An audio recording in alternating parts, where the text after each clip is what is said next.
Patient মারা গেছে, আপনি কি করে আপনি আইসিইউতে এখন ভর্তি করে এখনই লিখিত করছেন? হাতেও পেয়েছেন না, এটা অসম্ভব ব্যাপার। পেশেন্ট মারা গেছে, তারপর আপনারা ফোন করে আপনারা এখন আইসিইউতে নিয়ে এসে আপনারা কেন কি করবেন?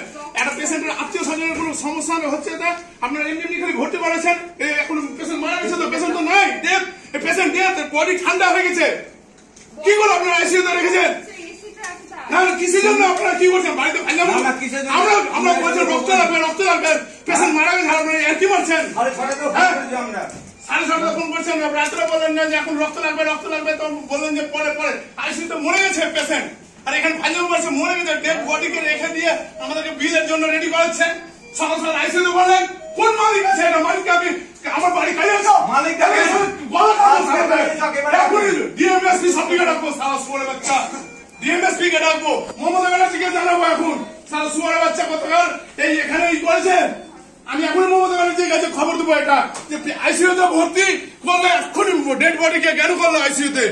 হ্যাঁ, পেশেন্ট মরে গেছে, আমাকে আবার বলছে বাইরে থাকো, বাইরে থাকো, আমরা এখন লিখিত নিব, আর এক্ষুনি লিখিত করছে, আর পেশেন্ট মরে গেছে। কখন মরেছে আমরা জানি না, হয়তো রাত্রে মরে গেছে, এখন আইসিইউতে গেছে। হ্যাঁ, কি ব্যাপার, কি ব্যাপার, এটা কি হচ্ছে নার্সিংহোমে, কি হচ্ছে? হ্যাঁ, আমরা টিভি খবরে দেখেছি, আজকে নিজে বাস্তবে দেখছি, কি হচ্ছে ব্যাপারটা?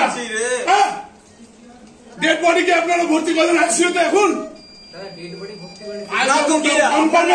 বডি ঠান্ডা হয়ে গেছে, সে কখন মারা গেছে কোনো গ্যারান্টি নেই, আমাকে পেশেন্ট দিয়েছেন।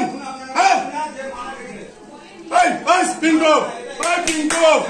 পিঙ্কো ভিডিওটা কর, আমি এক্ষুনি কি না হবে, এক্ষুনি চল, আমি ফাইনাল করা যাবে না, বডিকে কি করে করছে আমরা নার্সিং হোমে